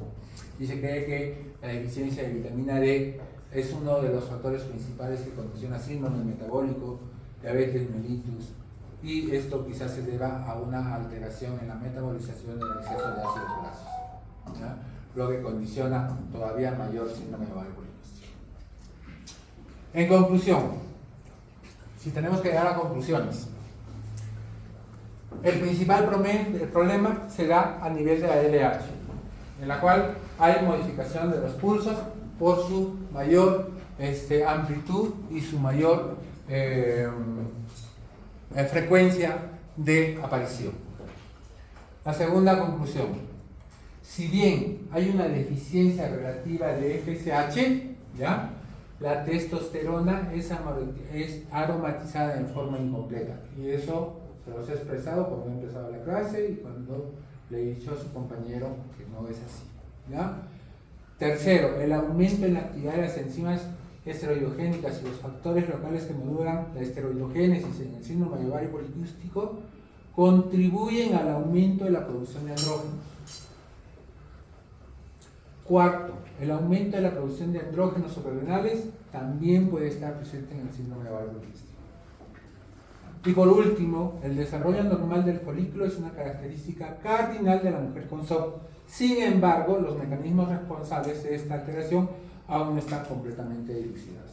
Y se los he dicho cuando les he indicado que muchas pacientes con SOP van a tener ovulación y van a tener menstruación todos los meses. También ya hemos expresado que no conocemos la etiología, ¿ya?, que las alteraciones que se manifiestan principalmente está por la falta de menstruación, o sea, amenorrea, pero no son los únicos. Vean, infertilidad, alopecia, hirsutismo, obesidad, son parte de los signos que yo puedo encontrar en una paciente que es portadora de síndrome de ovario poliquístico. Para su diagnóstico, y esto se lo van a meter en la cabeza, es necesario que yo demuestre que no existe ninguna otra patología que pueda estar produciéndome hiperandrogenemia. Si existe alguna patología, ya no puede ser síndrome de ovario poliquístico. Debe cumplir con al menos 2 de los siguientes 3 criterios: amenorrea, hiperandrogenismo y características ecográficas de ovario poliquístico. 2 de los 3 para poder hablar de síndrome de ovario poliquístico. Y ahora sí, entramos de lleno al capítulo, que es cortito, ¿ya? En 1935, Stein y Leventhal describieron a qué mujeres les habían catalogado como síndrome de ovario poliquístico. Y esto, como les dije, ha cambiado en el tiempo.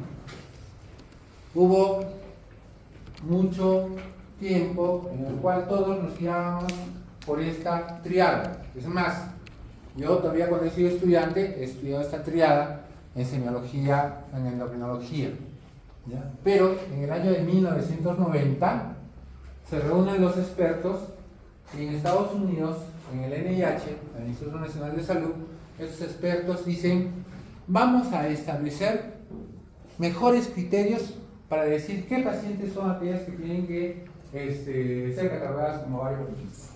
Y ellos ponen 2 criterios. Y ellos dicen: aquella paciente que tenga signos de hiperandrogenismo y tenga amenorrea o oligomenorrea debe ser catalogada como portadora de síndrome de ovario poliquístico. A partir de ese momento, solo aquellas pacientes que cumplían con este criterio eran catalogadas como síndrome de ovario poliquístico. Más adelante, siempre pues hay personas que son muy estudiosas y dicen, llaman a los expertos otra vez, pero esta vez en Europa, en Rotterdam, ¿ya? Por eso se llama consenso de Rotterdam, ¿ya? En el año del 2003 dicen, no es correcto que solamente hablemos de esos 2 criterios, y introducen el criterio ecográfico para el diagnóstico de síndrome de ovario poliquístico. Esto tuvo su parte buena y su parte mala, porque si bien los criterios estuvieron dados, de tal manera que ellos decían, 2 van a ser los criterios: 12 folículos en cada ovario o un volumen mayor a 10 centímetros cúbicos hace el diagnóstico ecográfico de ovario poliquístico. Ojo que estoy hablando de ovario poliquístico, no estoy hablando de síndrome de ovario poliquístico. Pero había muchas jóvenes que cumplían con ese criterio. Y cuando se empiezan a hacer estudios, se demostró que las pacientes muy jovencitas, ¿ya? Las pacientes que estaban en la adolescencia, tenían 16, 17 años, les hacían ecografías y ellas fácilmente tenían esa cantidad de folículos. Y fueron catalogadas, como les dije en algún momento, como portadoras de síndrome de ovario poliquístico. Cuando no era cierto, eran mujeres normales. Es más, se calcula que de un 20-30% de todas las mujeres son portadoras de ovarios de aspecto ecográfico poliquístico, pero no tienen síndrome de ovario poliquístico. ¿Ya? Bueno, eso decía en el 2003 en Rotterdam. Después de eso se han reunido varias veces. Hay una asociación en Europa que se llama la Asociación de Exceso de Andrógenos, especialistas en exceso de andrógenos, que es una de las que más dicta las pautas, sobre todo el síndrome de ovario poliquístico, ¿ya? Y es más, ahora hablamos, para los que les interese, ¿ya? Ovarios productores de exceso de andrógenos, que algunos creen que solamente es el ovario poliquístico que le han dado otro nombre, ¿ya? Pero les comento que eso ya existe, pueden buscarlo y van a ver que es interesante lo que ellos proponen. Bueno, entonces, después de este consenso de Rotterdam y después que otra vez se reunieron, una vez creo que se reunieron si no me expreso mal, creo que la ciudad se llama Thessalonicenses, en Grecia, hicieron otro consenso parecido al de Rotterdam, pero que no ha tenido mucha influencia al final. Bueno, dijeron, sí, vamos a tomar 2 de estos 3 criterios para hablar de ovario poliquístico, ¿ya? ¿Qué más debo resaltar? Que el 6 a 12%, ¿ya?, de las pacientes con oligoovulación tienen trastorno de infertilidad, ¿ya? Es por eso que relacionamos paciente con síndrome de ovario poliquístico con infertilidad. Pero nuevamente, no todas las pacientes con SOP necesariamente van a ser infértiles. La etiología no la sabemos. Acá tienen los múltiples factores que pueden estar relacionados con el origen y evolución de síndrome de ovario poliquístico. ¿Ya? ¿Cuál es la clínica? La clínica es la que se ha mencionado: amenorrea, hiperandrogenismo y calvicie de tipo masculino, y acné, hirsutismo, obesidad, ¿no? Esa es la clínica que van a tener principalmente las pacientes que sospechen ustedes que tienen ovario poliquístico. Y esto es muy importante. En raras ocasiones puede haber aumento de masa muscular, pero más la masa muscular. ¿Por qué lo nombro? Porque la masa muscular tiende a crecer más cuando tiene otro origen, como es la glándula suprarrenal o de tumores productores de andrógenos, ¿no? ¿Por qué crece la masa muscular? ¿Por qué?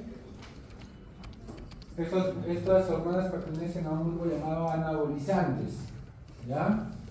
Los muchachos los toman mucho cuando van al gimnasio, por eso se mueren, por problemas cardiovasculares, sí, eso es cierto.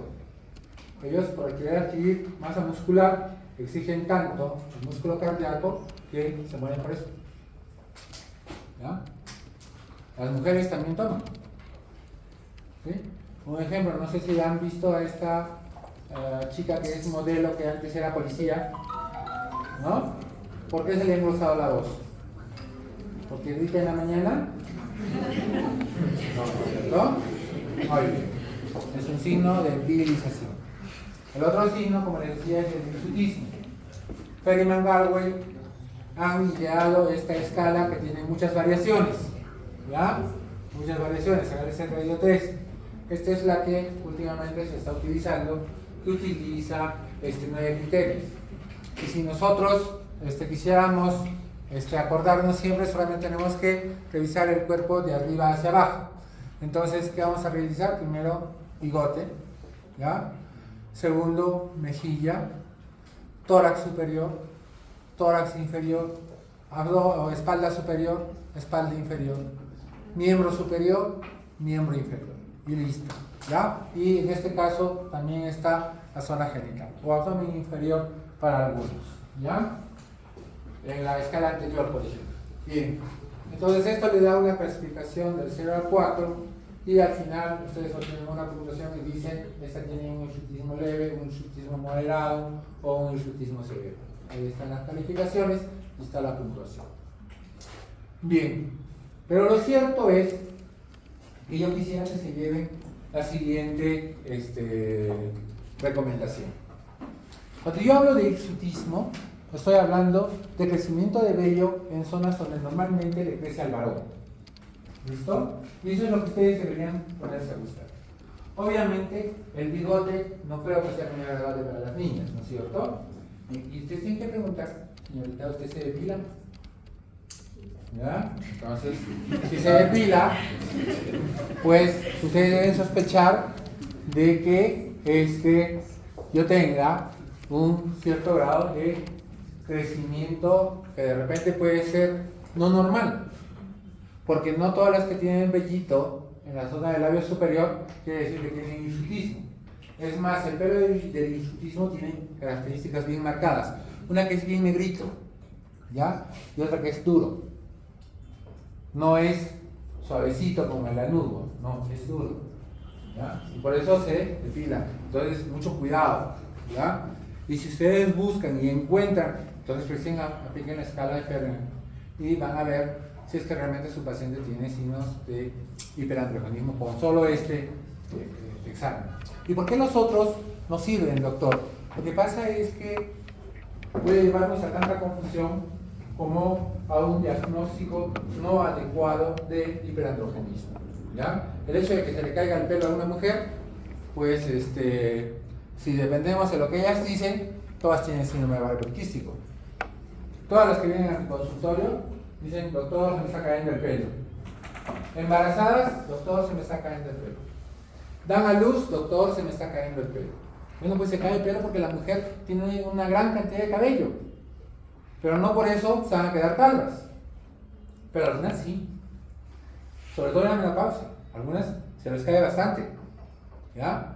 Y en algunas jovencitas que se les empieza a caer más de lo normal y que lo notan principalmente porque su frente se vuelve a ampliar, ¿no? Entonces en ellas sí investiguen porque probablemente sí tenga un problema de hiperandrogenismo. El ultrasonido se tiene que hacer por vía transvaginal, salvo pues que no tenga relaciones y que tenga que ser una ecografía pélvica, que no es la más adecuada para el recuento folicular. La ultrasonografía evalúa básicamente dos cosas: el número de folículos entre 2 y 8 milímetros que existe en cada uno de los ovarios y si tiene que hacer un barrido de todo el ovario. Si nosotros encontramos más de 12 folículos en uno de los ovarios, decimos que ese ovario es de aspecto poliquístico. Pero una medida más importante, mucho más importante, es medir el volumen ovárico, ¿ya? Y el volumen ovárico se mide en las 3 dimensiones y se considera máximo 10 centímetros cúbicos para hablar de un ovario normal. Si mide más de 10 centímetros cúbicos, es un ovario poliquístico. Pero para eso hay que tener cuidado, porque no tiene que haber un folículo dominante. Porque obviamente si yo tengo un folículo dominante de digamos 18 milímetros, pues el volumen ovárico se me va a alterar. Y voy a hacer el diagnóstico de ovario poliquístico no siendo así. ¿De acuerdo? Muy bien. Y lo que les decía, vean, el 10 al 20% de mujeres sanas pueden tener esos parámetros que son considerados como ovarios poliquísticos. ¿Ya? Y acá un paper donde hacen un estudio de muchas mujeres para llegar a la conclusión de que deben considerarse 12 o más folículos, que deben estar entre 2 y 9 milímetros, que no se debe usar si es que yo no tengo un plano adecuado del ovario, porque yo tengo que evaluar todo el ovario y no solo en un solo plano, ¿ya?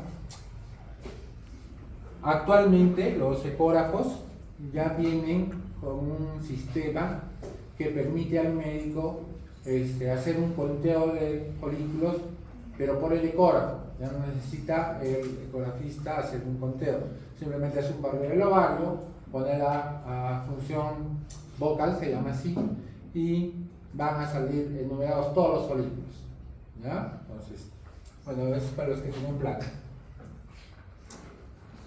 Entonces, en el 2012, expertos de diferentes países, como les digo, se reúnen para revisar la evidencia bibliográfica sobre este tema y acordaron el uso de criterios más amplios.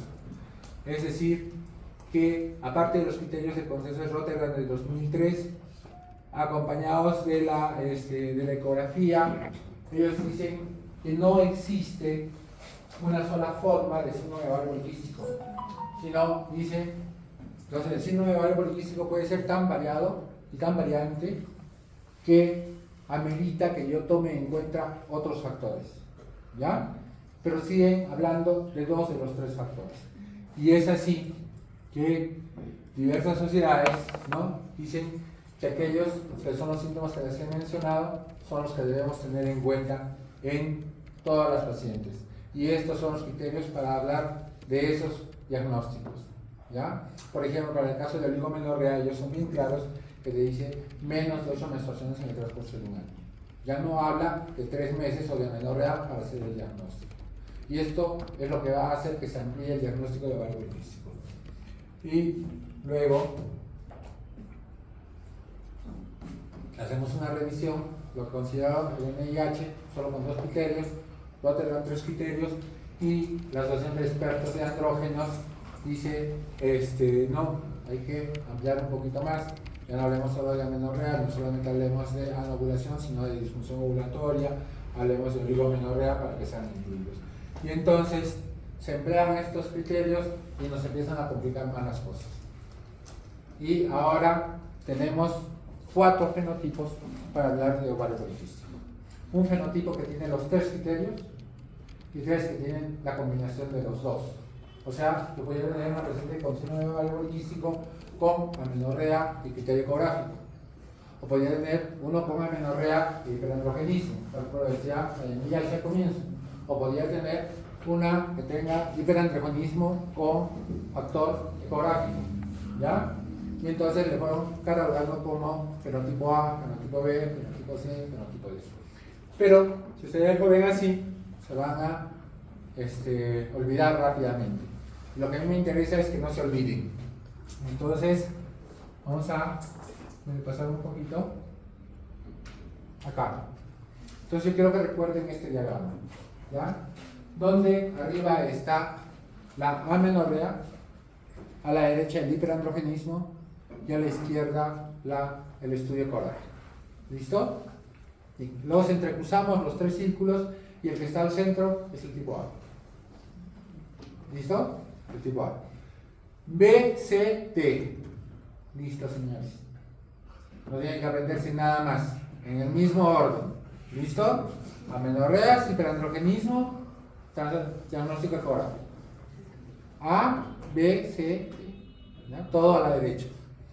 Pero si realmente yo quisiera estudiar, les he subido un artículo, me parece, no sé si está pero creo que sí, donde dice alteraciones fenotípicas del síndrome de ovario poliquístico. Vean cuántos tipos de síndrome de ovario poliquístico, y no están todos, estos son los más frecuentes. Estos son los que estuvieron relacionados con síndrome metabólico, ¿ya? Ellos presentaron una mayor incidencia de síndrome metabólico. Y vean, solo aquí tienen aproximadamente 15 subtipos de síndrome de ovario poliquístico, para que vean cuán variado puede ser el síndrome de ovario poliquístico. El diagnóstico diferencial. No existe en realidad diagnóstico diferencial del síndrome de ovario poliquístico, porque el criterio está bien claro. Síndrome de ovario poliquístico, estado de hiperandrogenismo, que no exista otro factor causal. Todos los otros factores causales son otros problemas. Entonces ahí van a tener tumor de las suprarrenales, quistes cerebrales funcionales, trastornos, ¿cómo se llama? De problemas de disgenesia gonadal, ¿ya? Esos factores van a encontrar. Además de que todas las patologías que producen amenorrea y sangrado uterino normal, ¿no? Y eso los hemos estudiado, que están a nivel central, a nivel de la gónada, ¿no? Principalmente. Entonces todos ellos también me podrían dar, o algunos de ellos me podrían dar signos de hiperandrogenismo, los cuales sí tengo todo el derecho de estudiar.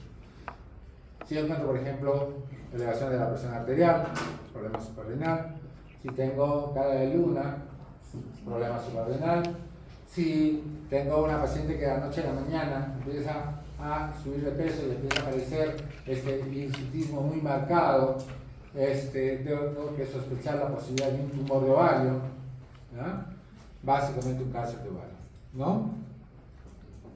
Tengan siempre esto en cuenta. Del total de andrógenos circulantes, el 75% a más pertenecen a los ovarios y el resto es de la suprarrenal, no al revés.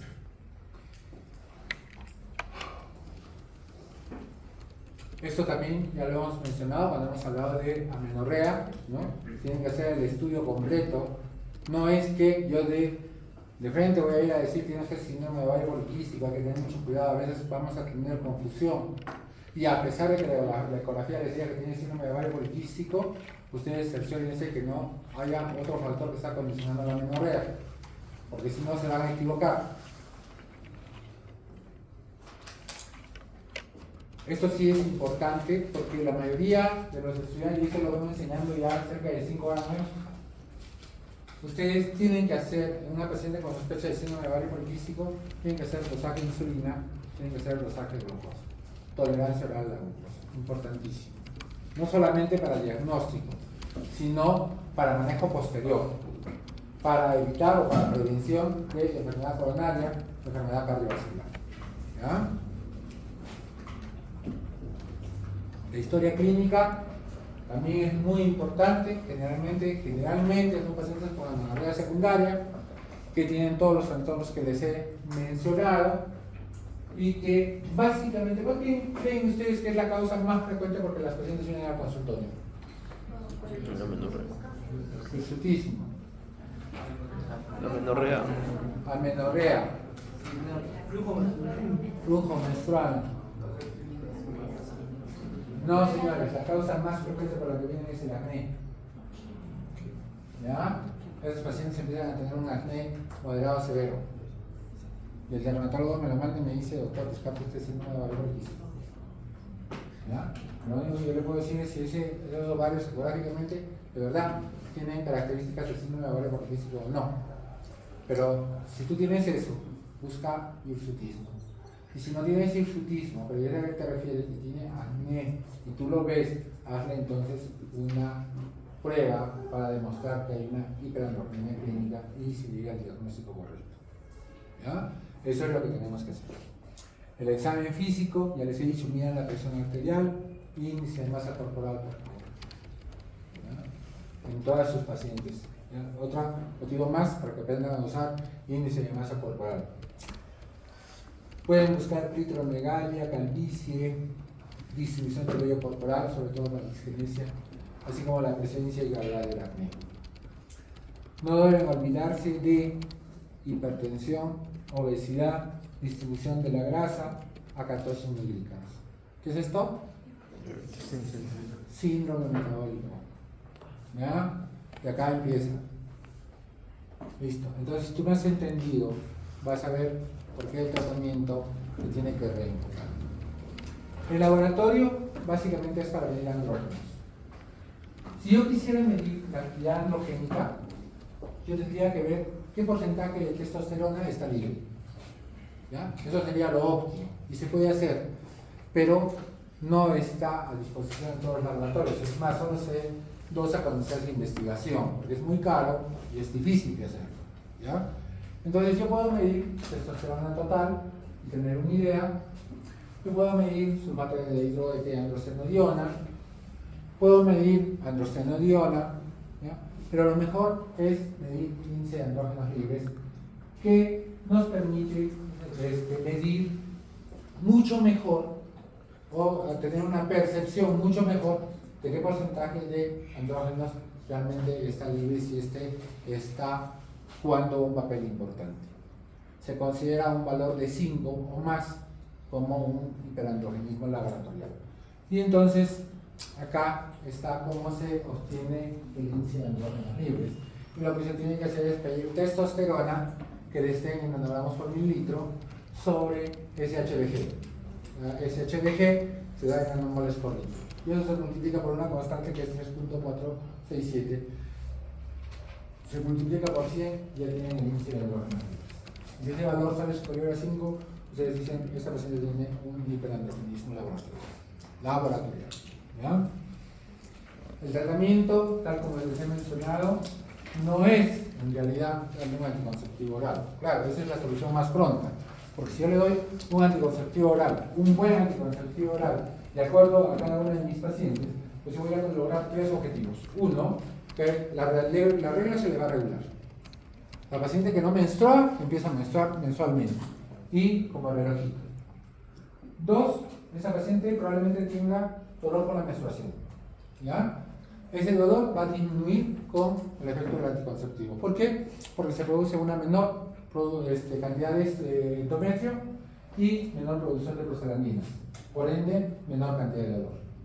Y por último, voy a lograr que al regular la menstruación y yo pueda prácticamente reiniciar un ciclo ficticio con el anticonceptivo que yo estoy dando, voy a mejorar la producción de andrógenos, y eso ya se los había mencionado, ¿no? Por lo tanto, todos los efectos del hiperandrogenismo empiezan a desaparecer, y uno de los que más rápido va a desaparecer es justamente el acné.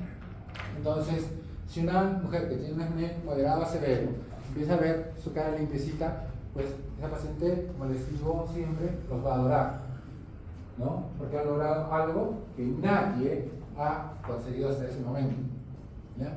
Ni siquiera con la vitamina ácida que utiliza el dermatólogo para desarrollar el acné.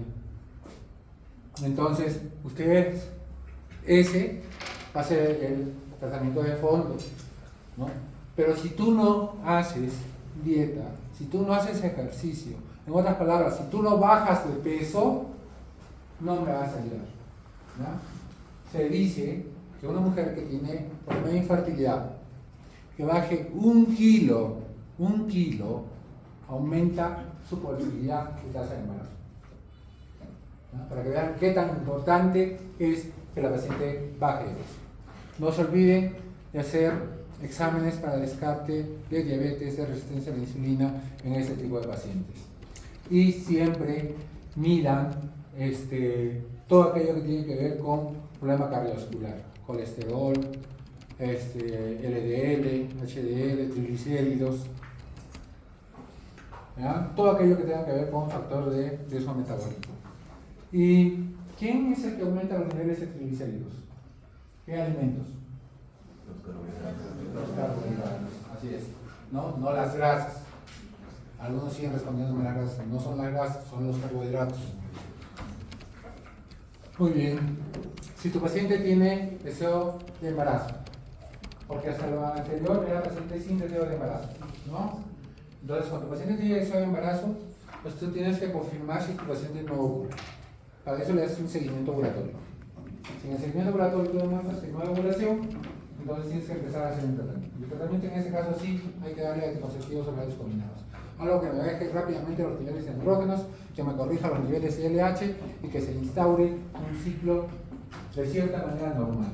Una vez que yo he conseguido eso, a la paciente le quito los anticonceptivos orales y le hago una inducción de ovulación. En este caso hay muchos medicamentos, siendo dos los que principalmente se utilizan. El citrato de clomifeno, que antes era de primera línea y que actualmente está cayendo en desuso debido a que se obtienen mejores respuestas con inhibidores de la aromatasa.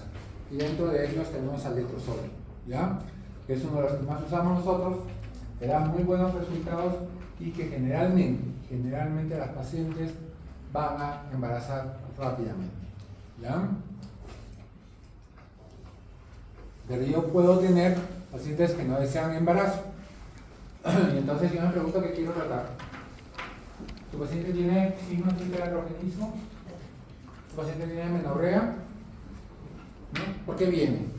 Si viene por la menorrea, señorita, ¿usted quiere menstruar? Porque de repente no quiere menstruar. Entonces lo que quiero saber es si está normal o no está normal. No, no está normal. Pero el síndrome de ovario poliquístico no desaparece. Todo lo que hemos hablado se presenta durante toda la vida reproductiva. Por más tratamiento que yo le dé, voy a hacer un tratamiento momentáneo para lo que yo quiero lograr. Pero el síndrome de ovario poliquístico no hay manera de que se vuelva atrás. Entonces, si tu paciente es muy joven, no tiene ningún problema, sospechas que puede ser un síndrome de ovario poliquístico, es más, llegas al diagnóstico de ovario poliquístico, ¿no? Pero no quieres tratamiento, no le des. Dile que haga ejercicio, que baje de peso, que coma menos, ¿ya? Porque no todo es efecto hormonal, ¿ya? Lo principal es la comida,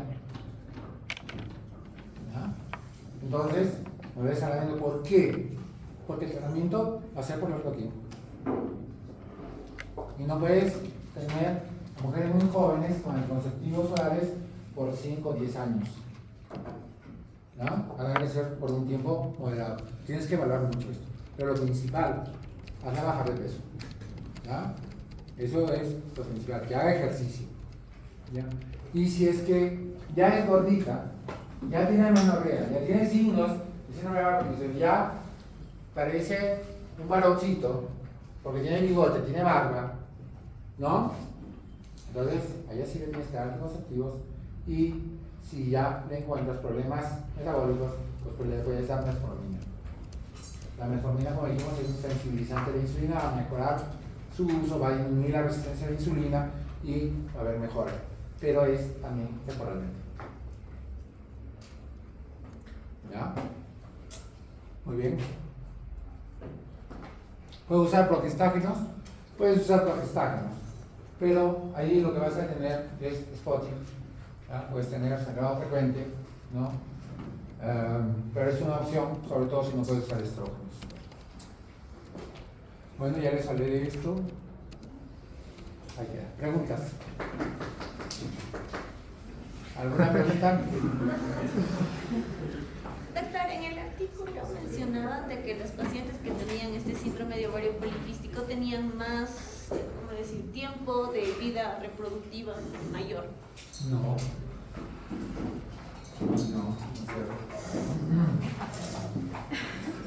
No hay algo que demuestre que el hecho de que tú no ovules te incrementa la vida reproductiva. No existe eso. Yo puedo tener pacientes que les he dado anticonceptivos, vamos a ponerle que le he dado peroxiprogesterona por 5 años, pero eso no prolonga por 5 años la vida reproductiva. La vida reproductiva se acaba, quieran o no quieran, a los 48 años. Más menos. Algunas más, algunas menos. Pero en promedio es 48 años y ese valor es a nivel mundial. ¿Ya? Y por otro lado, a partir de los 35 años, tu tasa de embarazo baja. Y a partir de los 40 se hace más evidente esa disminución de tu tasa de embarazo. Y todavía se te agrega, a partir de los 40 años, posibilidad de que el niño venga con algún problema congénito. Recuerda que la selección de los folículos es selección natural. Por lo tanto, los mejores óvulos desde el punto de vista genético son los que salen primero. A medida que van pasando los años, la calidad genética de los folículos va disminuyendo. O de los óvulos, perdón, no de los folículos, va disminuyendo. Y por eso la mayor incidencia de malformaciones. ¿Ya? Entonces, mucho cuidado con eso. Puede que lo diga, yo no lo he leído, pero es algo así. ¿Qué más? Pero en cuanto al tratamiento se menciona que cuando son resistentes al citrato de nitrogeno, dice que hay una técnica operatoria que es la perforación de los ovarios por vía laparoscópica que puede restablecer la ovulación. Ya, lo que pasa es que, obviamente, yo tengo menos folículos, disminuye todo lo que hemos mencionado, ¿no es cierto? Esa es la intención de dar anticonceptivos orales. Eso que tú mencionas se llama drilling ovárico, que consiste en colocar un electrocauterio en los folículos y destruirlos. Pero eso lo único que hace es destruir la reserva ovárica. ¿Ya? Entonces la cantidad de folículos que tú tenías disminuye radicalmente cuando haces un drilling ovárico. ¿Ya? Y si entras y haces solamente de uno o de dos, mejor no entres, no hagas nada, no sirve tampoco. ¿Ya? Entonces no se hace. Actualmente nos hacen una técnica muy antigua que ya no se hace. ¿Ya? También se hacía la resección inguínea, que era consistir en sacar un pedazo de ovario y luego juntarlo. Creyendo que con eso se va a restablecer todo el proceso. Tiene el mismo principio, puede tener efecto, pero actualmente ya no se utiliza. Ya tenemos otros medicamentos. Doctor, ¿en qué caso se prescribe lo que son los bloqueadores de andrógenos periféricos como la desitromelectona? Ya, tampoco no se utiliza frecuentemente.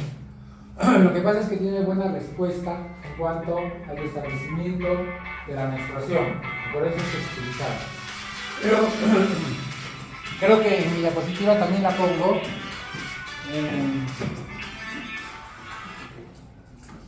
Pero no es de uso muy frecuente. ¿Ya? Recuerden que la espironolactona pertenece al grupo de los diuréticos. ¿Ya? ¿Cuán beneficioso es el inositol en estos pacientes? Ah, qué buena pregunta. Bien, el inositol es una molécula que se ha implementado más o menos hace unos 5 años. No se sabe exactamente qué es lo que produce, ¿ya? Pero lo que yo he visto, porque yo he dado eso con mucha desconfianza, es que parece ser que de alguna manera mejora la ovulación de las pacientes con síndrome de ovario poliquístico, ¿ya? Eso es por lo menos lo que dice la literatura. Más allá de decirte que si yo le doy inositol definitivamente es el mejor tratamiento, que con eso va a mejorar, que con eso va a desaparecer los síntomas del hiperandrogenismo, eso no se puede decir. Pero sí se usa cuando yo tengo pacientes con problemas de infertilidad y quiero, además de todo lo que he mencionado, darle una mejor oportunidad, se da ovusitol o inositol. ¿Ya? ¿Algo más? Bien, jóvenes. Los que han traído su exposición, por favor se acercan para subirlo de una vez a la clase para que puedan estudiar. Gracias.